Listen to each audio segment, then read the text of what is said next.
Bismillahirrahmanirrahim. Assalamualaikum warahmatullahi wabarakatuh.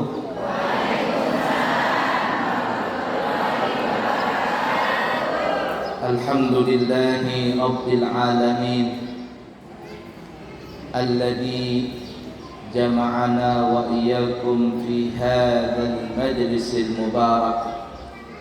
Asa Allah subhanahu wa ta'ala jama'ana wa iyyakum ajma'in fi jannatil firdausil a'la ma'a nabiyina Muhammadin sallallahu alaihi wasallam. Allahumma fasalli wa sallim ala sayyidina wa nabiyyina wa maulana Muhammadin sayyidil anbiya'i wal mursalin wa ala alihi wa ashabihi wa azwajihi wa dzurriyyatihi wa man tabi'ahum bi ihsanin ila yaumiddin, amma ba'du. Yang kami muliakan Sayyid Al-Habib Abdullah Al-Mahdali selaku Ketua Masjid Cengho Pantai Lemaru, yang kami cintai dan kami hormati orang tua kami Al-Ustadz Umar Hasan, para tokoh alim ulama, tokoh masyarakat, orang-orang tua kami yang kami tidak bisa menyebutkan nama beliau, namun insya Allah ini tidak mengurangi rasa hormat kami kepada beliau-beliau semua dan semua jamaah pengajian ibu-ibu dari Batakan sampai mana? Sampai Tertib, sampai Amburawang Darat juga ada. Hadirin hadirat sekalian yang disayangi Allah dan dicintai Allah. Kita berada di bulan Rabiul Awal.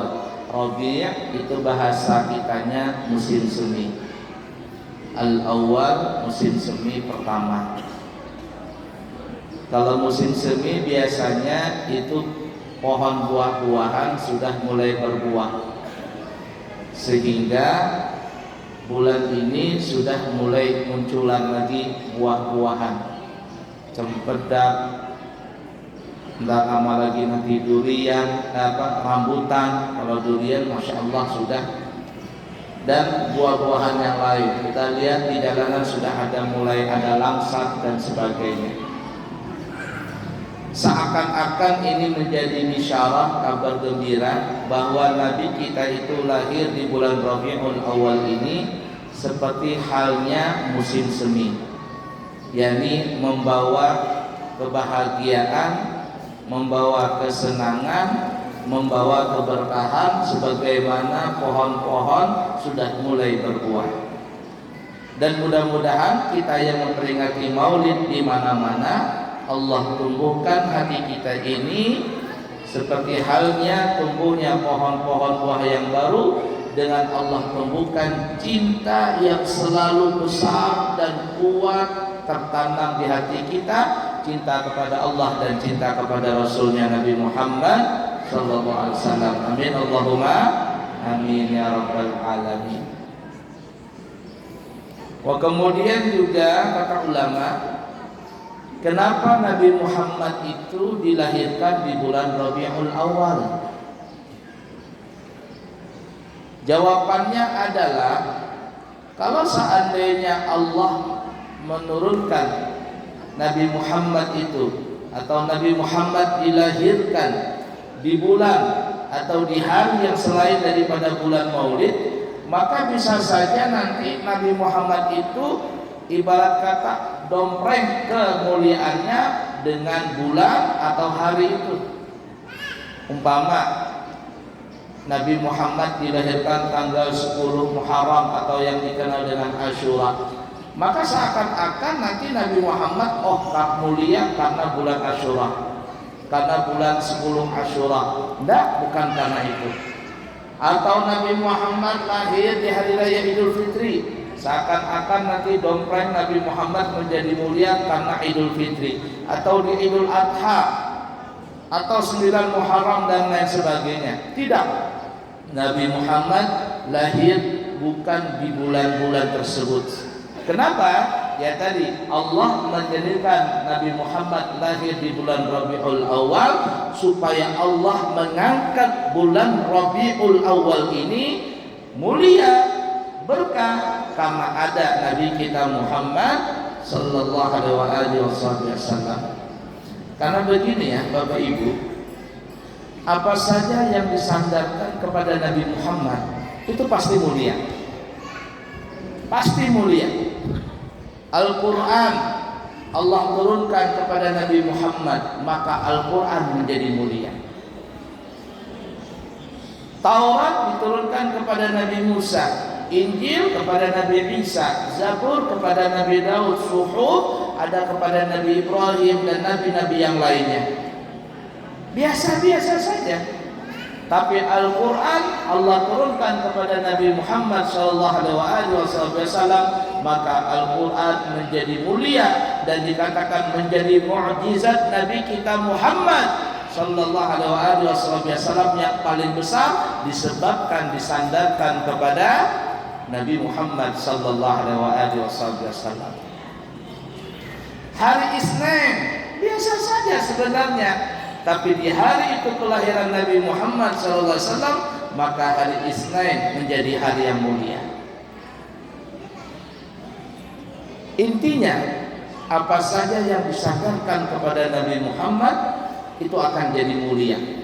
Bahkan disebutkan dalam kitab Ushul Karim, syarah daripada kitab Al-Muqaddimah Hadramiyah, bahwa siapa seseorang anak laki-laki yang diberikan nama dengan nama Muhammad, maka insya Allah dengan berkah nama Muhammad tadi, Muhammad saja, tidak ada embel-embel yang lain.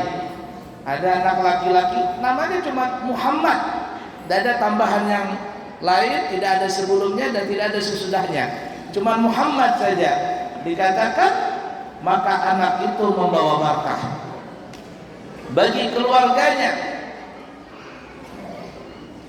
Dan apabila anak itu ada di rumah yang bernama Muhammad tadi, insya Allah, jar orang Banjar, pendaringan rumah itu tidak pernah kosong. Artinya dapurnya selalu berisi. Ada saja beras, ada aja minyak, gas, lengkap. Dengan apa? Dengan sebab nama Muhammad ada di rumah itu. Bahkan disebutkan para ulama ada yang mengatakan, siapa yang memberikan nama anaknya 3 generasi dengan nama Muhammad, kakeknya Muhammad, bapaknya Muhammad, anaknya Muhammad, maka anak ini insya Allah akan menjadi orang alim. Muhammad bin Muhammad bin Muhammad.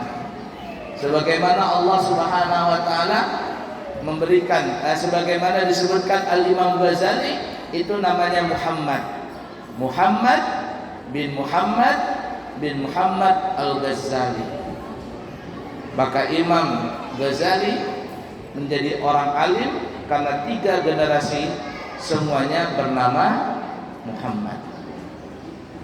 Bahkan dikatakan, siapa yang bernama Muhammad, insya Allah nih ya, ketika anak itu meninggal dunia, masuk ke liang kubur, malaikat Munkar dan Nakir malu dan enggan menanya kepada orang tersebut. Kenapa? Karena memuliakan nama Muhammad tadi.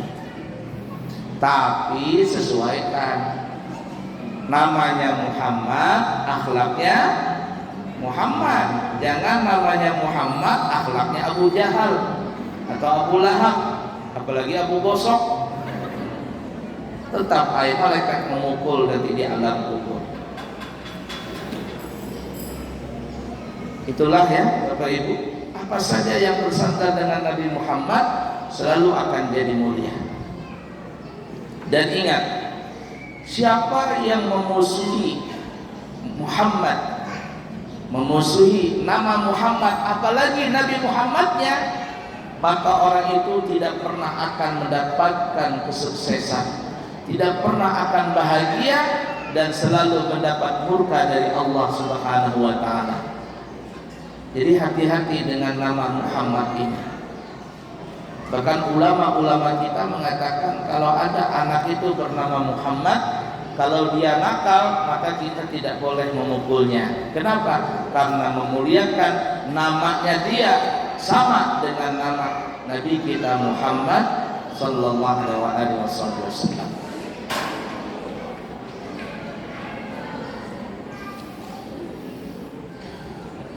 Dan semakin banyak nama Nabi Muhammad sallallahu alaihi wasallam disebut, maka di situ akan membawa keberkahan. Apa saja sesuatu atau benda atau tempat atau nama atau orang yang disandarkan dan disebut nama Nabi Muhammad selalu, maka benda, tempat, rumah, seseorang dan apa saja itu selalu akan membawa keberkahan.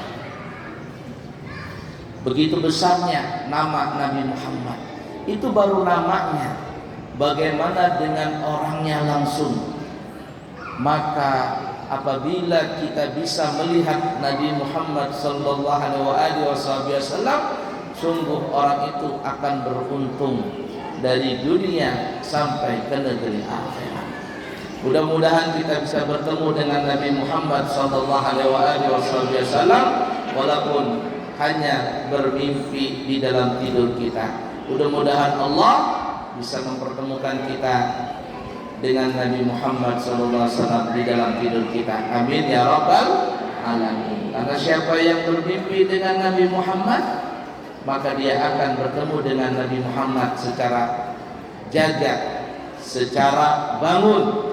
Dan puncaknya bisa bertemu dengan Nabi Muhammad nanti adalah ketika kita berada di padang mahsyar, ketika meminum air telaga Al-Kautsar, ketika mendapatkan syafaat Nabi Muhammad sallallahu alaihi wasallam, ketika menjalani Shiratal Mustaqim, dan ketika bertetangga dengan Nabi Muhammad di dalam surga Firdausnya Allah yang maha tinggi. Itulah puncak daripada kebahagiaan apabila seseorang bisa bersama dengan Nabi kita Muhammad sallallahu alaihi wasallam. Kemudian Bapak Ibu, mungkin di antara kita ini ala kulli hal sudah banyak yang menghadiri majelis-majelis maulid. Bahkan di Balikpapan Masya Allah itu ada maulid arba'in, ya, bukan hanya di satu tempat tapi di tempat lain juga banyak maulid arba'in, yakni maulid yang dilaksanakan setiap malam atau setiap hari sampai 40 hari. Kenapa 40 hari? Karena 40 hari ini banyak rahasianya. Banyak rahasianya. Orang sudah dikatakan dewasa dan bisa mengendalikan daripada emosinya, itu adalah pada saat sudah mencapai 40 tahun. Seorang ibu di 40 hari pertama ketika mengandung adalah dari air mani berubah menjadi segumpal darah, 40 hari lagi berikutnya menjadi segumpal daging, 4 hari 40 berikutnya baru menjadi utuh, ditiupkan roh di situ. Semuanya di dalam 40 hari. Nabi Musa bermunajat dengan Allah Ta'ala di Gunung Sinai juga 40 hari. Banyak sekali fadilah-fadilah di dalam masalah 40 hari itu. Maka kita khususnya di Balikpapan ada Habib Hadi, Umama dan lain sebagainya, Habib Hasan mengadakan acara peringatan maulid yang dikenal dengan maulid arba'in. Ternyata bukan hanya di Balikpapan, Samarinda ada, di Bontang ada, di Penajam ada, di Banjarmasin ada. Bahkan yang memperakasai maulid arba'in ini adalah berasal dari kota Palembang. Semuanya itu tidak lain dan tidak bukan adalah selama 40 hari itu digodok kita punya hati agar kita cinta kepada Allah dan cinta kepada Nabi Muhammad sallallahu alaihi wasallam. Nah, kita sering menghadiri maulid. Ketika kita menghadiri maulid dan ketika kita pulang, jangan kita pulang cuma semata-mata pulang begitu. Jangan cuma semata-mata hadir di majelis maulid membawa nasi kotak atau kue kotak. Bahkan terkadang bisa lebih dapatnya. Orang dapat satu, dia dapat 2 atau 3 kotak. Ya, makanya di Banjar itu orang menyebut bulan maulid ini bukan bulan maulid tapi bulan mulut. Kenapa mulut? Makan terus. Ini ibu-ibu, hari ini sudah berapa maulid? Nanti malam maulid lagi, makan lagi. 40 hari bisa bertambah badannya. Bulan semuanya berkat Nabi. Tapi bukan hanya makanan yang kita dapatkan, bukan hanya telur, bukan banyak berkat, tetapi bagaimana kita bisa merubah kita punya hati, perasaan ini lebih baik daripada sebelumnya, lebih mengikuti jejak langkah Nabi kita Muhammad SAW. Kalau cinta cuma di mulut itu belum, tapi cinta dibuktikan dengan tindakan. Cinta dibuktikan dengan mengikuti Nabi Muhammad SAW.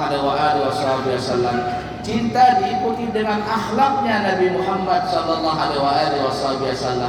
Tapi kalau ada orang memperingati maulid, setelah keluar dari maulid tetap saja sifatnya jelek, mulutnya kasar, kemudian suka mengadu domba, memfitnah, memprovokasi, provokator, mengadu domba, maka ini jauh daripada akhlak Nabi. Hasil daripada peringatan maulid itu sangatlah sedikit sekali.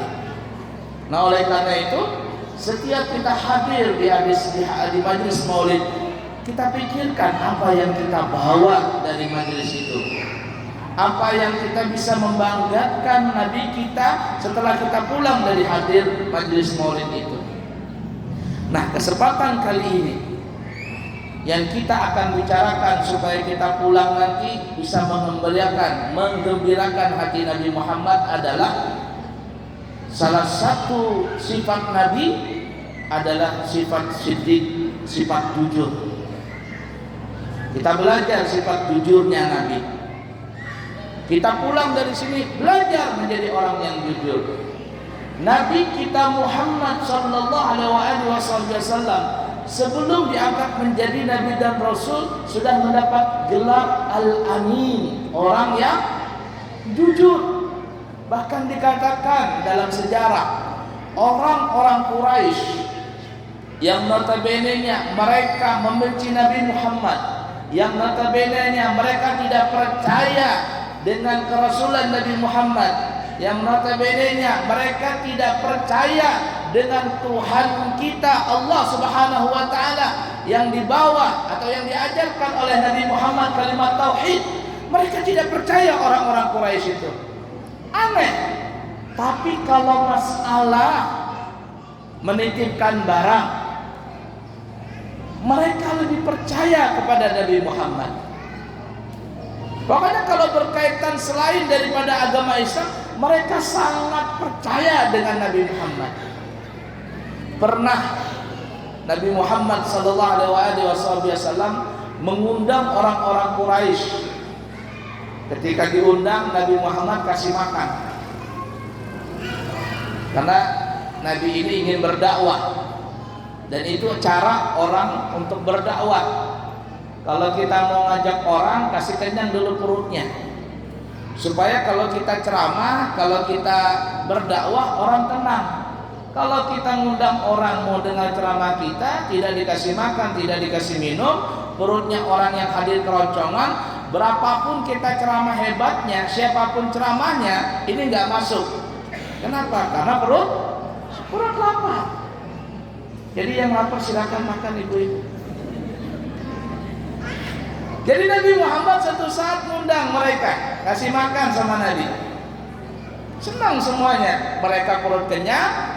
Setelah kenyang, Nabi berdiri berdakwah. Apa kata Nabi? Hai orang-orang Quraisy, kalau nih ya, seandainya aku katakan, kata Nabi, di belakang Jabal Qubais.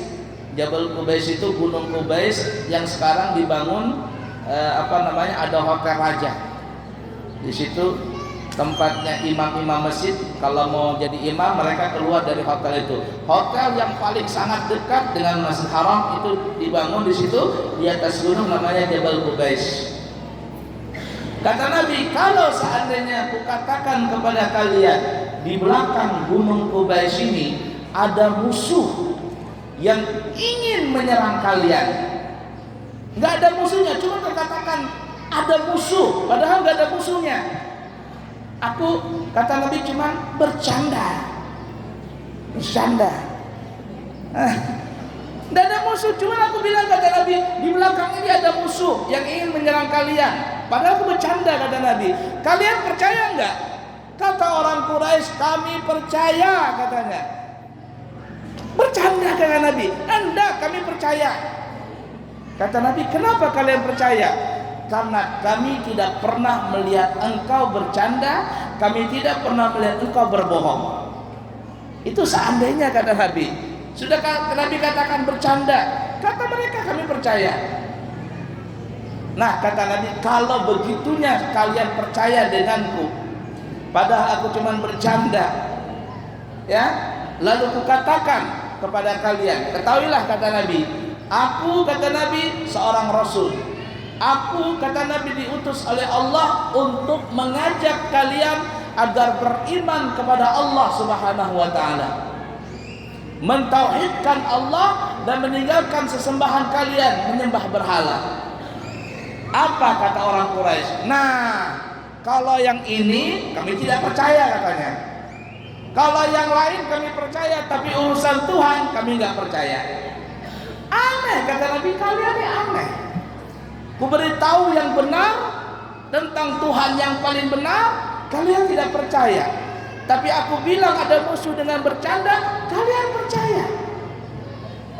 Dan disitulah Nabi memahami bahwa hidayah memang datangnya dari Allah Subhanahu wa ta'ala. Beliau tidak bisa memaksa orang untuk menjadi orang baik. Beliau tidak bisa memaksa seorang untuk beriman kepada Allah, karena memang hidayah datangnya dari Allah Subhanahu wa ta'ala. Itu orang Quraisy. Sampai kalau mereka ingin menitipkan barang, mereka ingin musafir dan kemana perginya, tidak ada tempat yang paling baik untuk disimpan barang mereka kecuali dititipkan kepada Nabi Muhammad sallallahu alaihi wasallam. Saking percayanya mereka dengan Nabi Muhammad. Tapi urusan keimanan mereka nggak percaya. Ya tadi, karena memang hidayah adalah milik Allah. Nah, yang kita ambil dari pelajaran Nabi tadi, agar ketika kita pulang membawa oleh-oleh adalah jadikanlah diri kita jadi orang yang jujur. Jadikanlah hati dan jiwa raga kita ini al-amin, orang yang bisa dapat dipercaya. Orang percaya dengan kita, orang tidak percaya masa bodoh. Yang penting kita jujur. Kenapa? Karena satu saat orang-orang yang tidak percaya dengan kita, mereka akan mempercayai kita. Seperti halnya orang-orang Quraisy, mereka tidak percaya. Tapi akhirnya apa yang terjadi? Sekarang di kota Mekah, Madinah, Taif dan seluruhnya, bukan hanya di Saudi, tapi di seluruh Jazirah Arab, hampir semuanya memeluk agama Islam. Dan kita di Indonesia ini juga mayoritas agamanya beragama Islam. Kenapa? Karena Nabi membawa dengan kejujuran. Orang bisa saja tidak percaya sekarang, biarkan, tapi kita tetap jujur, karena jujur ini pasti akan membawa keberuntungan. Sebaliknya, apabila ada orang yang suka berbohong, ada suka orang berdusta, walaupun dia bungkus kebohongan itu supaya dilihat orang jujur, pasti suatu saat kebohongan itu akan terbongkar. Sepandai-pandainya tupai melompat, pasti akan jatuh juga. Sepandai-pandainya orang menyimpan bangkai, pasti akan tercium juga. Jadi ketika pulang nanti ibu, kita semuanya belajar jujur. Suami jujur, istri jujur. Supaya apa? Tidak ada dusta di antara kita. Terakhir, karena asalnya jam 3:09 bu, ada terakhir cerita ya. Ini cerita lucu-lucuan saja. Alkisah, ada seorang pemuda, bapak ibu, hidup sebatang kara, miskin, dan kerjaannya dia itu tiap hari mencari kayu bakar. Dia hanya mempunyai satu buah kampak yang sudah tua, yang sudah lusuh. Walaupun dalam kehidupan yang miskin seperti itu, hidup sebatang kara, tapi dia mempunyai satu sifat yang baik, adalah dia mempunyai sifat jujur. Suatu hari seperti biasa, sang pemuda ini berangkat ke hutan mencari kayu bakar dengan membawa kampaknya yang sudah tua tadi. Entah bagaimana, mungkin dia belum sarapan atau apa begitu, dia mencari kayu bakar di pinggiran sungai. Ketika dia asik-asik memotong kayu dengan kampaknya yang sudah tua tadi, tiba-tiba kampak ini terlepas dari tangannya dan akhirnya masuk ke dalam sungai tersebut. Yang parahnya, sang pemuda ini tidak bisa berenang, apalagi sampai menyelam ke dalam dasar sungai untuk mengambil kampaknya. Akhirnya sang pemuda itu duduk di pinggiran sungai sambil merenungi nasibnya.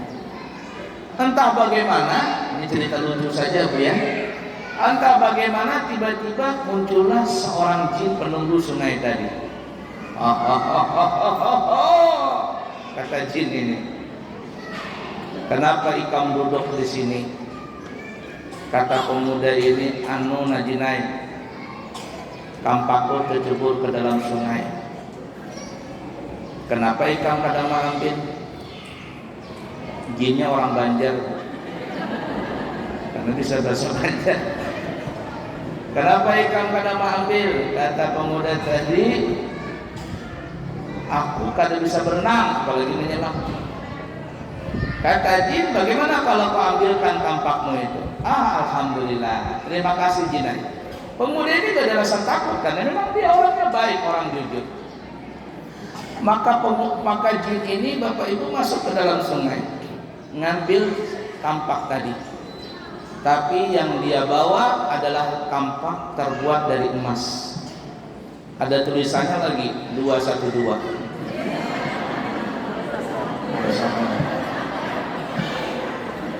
Kata jin ini, hei pemuda, apakah ini benar kampakmu?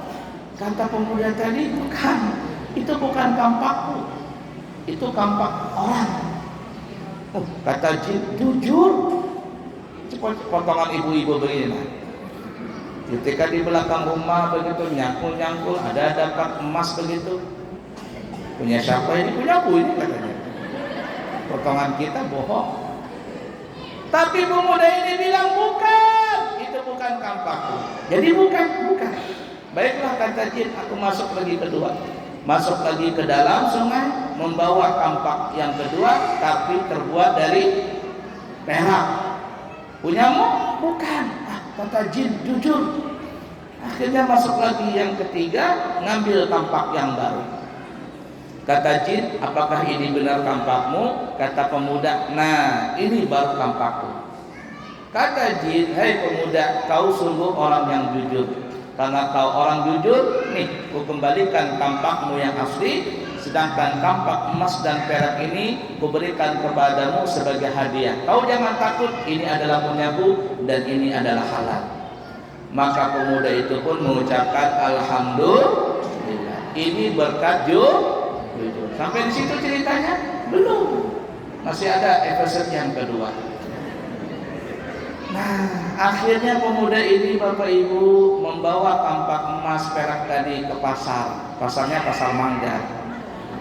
menjual kampak tadi yang terbuat dari emas. Kira-kira kalau sekilo emas dapat berapa duit itu? Emas sekarang berapa segram? Nah, 1 juta. Kalau 1 juta kali sekilo 1000 gram berapa kira-kira? 1 miliar. Kaya mendadak. Kemarin miskin, sekarang jadi kaya mendadak. Karena dia bujangan, kemudian sudah dapat duit banyak, akhirnya dia menikah. Tapi dia mendapatkan istri, mohon maaf, kurang cantik. Kata anak-anak Balikpapan, sudah hitam, jelek, bau, hidup lagi. Hidupnya itu yang enak. Tapi ingat, kata rumus percintaan, bukan cantik yang membuat cinta, tapi cinta yang membuat cantik. Kalau sudah cinta, semua akan indah. Kata orang zaman dulu, kalau cinta sudah melekat, tahi gigi pun rasa coklat jadinya, apalagi tahi kucing ya. Itu dipelesetin sama anak-anak Balikpapan. Ringkas kata, pemuda ini menikah, tapi dia mendapatkan istri kurang cantik. Nah, setelah menikah, sang pemuda ini ingin menunjukkan kepada istrinya di mana kemarin dia dapat kampak emas itu. Ayah, kata suaminya, kita pergi ke hutannya, aku ingin menunjukkan di mana kemarin aku dapat kampak emas itu. Berjalanlah istrinya dengan si pemuda ini. Istrinya berjalan di pinggir sungai. Entah bagaimana, tiba-tiba istrinya ini terpeleset, akhirnya masuk ke dalam sungai, nggak muncul lagi. Kata suaminya, nasib. Kemarin kampak masuk dalam sungai, sekarang istriku juga dimakan sama sungai ini. Tidak lama kemudian, Bapak Ibu, jin yang kemarin muncul lagi. Kenapa lagi di sini? Anu jinai, biniku tenggelam. Apa? Diambilkan kan? Tolong ambilkan. Masuklah jin ini, Bapak Ibu, ke dalam sungai. Tidak lama kemudian muncul, tapi yang dibawanya adalah Ayu Ting Ting. Artinya cantik nih orangnya. Kata jin, hei pemuda, apakah benar ini istrimu? Kata pemuda, sebentar ya, aku mikir-mikir dulu. Betul gak ini istrimu? Sebentar aku mikir dulu. Sebutin istrimu atau tidak? Kata pemuda, wahai jin, benar itu istriku. Kata jin, bohong ya. Kemarin kampak jujur, tapi ketika dapat perempuan cantik nggak jujur. Itulah kekalahan bapak-bapak, kekalahan kita kaum Adam. Kalau sudah dapat yang glowing, aduh, yang di rumah bisa lupa sudah. Ya, sama istri orang lembut bicaranya, sama istri sendiri itu di sana, di sini nggak ada beda. Mohon maaf ya, guyon saja. Kata jin, kenapa engkau berbohong? Kata pemuda, sebentar dulu jin, jangan suudzon. Maksudnya gimana? Begini jin, aku sebenarnya kepingin jujur. Nah, terus cuman aku takut kalau aku jujur nanti kasusnya kayak kampak. Maksudnya apa? Yang pertama Ayu Ting Ting, bukan. Yang kedua siapa lagi? Saya nggak tapi hafal artis ini. Dewi Persika, bukan. Janda semuanya lagi. Yang ketiga baru yang jelek. Kata jin, karena engkau jujur, kuberikan tiga-tiganya. Jin, jangankan 3, 1 aja aku nggak habis. Makanya aku bilang itulah istriku. Oh, masuk akal juga ini argumen ini. Kata si jin. Kata jin, oke lah kalau begitu. Karena engkau jujur, maka aku katakan istri perempuan yang cantik ini adalah istrimu. Ini semuanya berkat kejujuranmu. Karena dia jujur, maka istrinya yang tadi kurang cantik berubah menjadi alhamdulillah. Jadi bapak-bapak, nanti kalau kalian punya istri yang kurang cantik, ceburun ke sungai.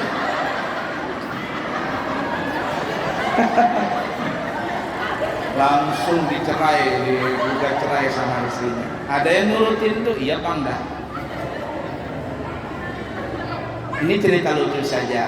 Yang kita ambil dari cerita ini ya adalah berkat kejujuran. Pokoknya orang jujur itu pasti bahagia, pasti senang. Tapi kalau orang yang tidak jujur, dia pasti akan mendapatkan kerugian. Memang jujur itu pahit, Bu. Pahit. Orang mungkin pertama nggak percaya, tapi suatu saat Allah akan bukakan hati-hati orang tersebut sehingga orang itu akan percaya kepada kita. Sebagaimana dakwahnya Nabi. Pertama Nabi berdakwah, walaupun Nabi dakwah dengan jujur, orang-orang Quraisy mendustakannya, tapi dengan sabar Nabi istiqomah dengan kejujurannya, maka seluruh jazirah Arab bahkan sampai sekarang ini di seluruh dunia, penduduk dunia paling banyak adalah beragama Islam.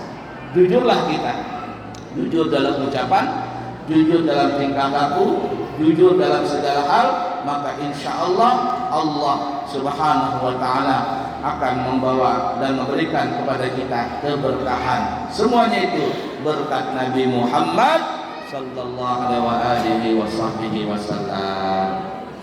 Mudah-mudahan apa yang kita bicarakan pada kesempatan kali ini membawa manfaat dan kita bisa mengamalkannya, khususnya kami pribadi. Minta maaf, minta ampun, yang baik dari Allah, yang buruk dari pribadi. Kalau ada kata-kata yang menyinggung, yang tidak berkenan di hati, tolong dibukakan pintu maaf selebar-lebarnya. Kemudian sebelum kami tutup, siapa tahu Bapak Ibu ada yang kepingin berangkat umrah bersama kami, Travel An-Nuriyah. Kami akan insya Allah membuka keberangkatan di bulan akhir November dan akhir Desember.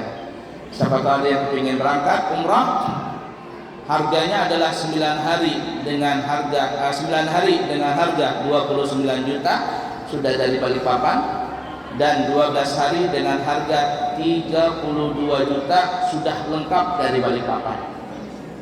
Dan siapa yang ingin berangkat haji furada, artinya haji langsung tanpa menunggu, kami buka harga dengan harga 185 juta rupiah.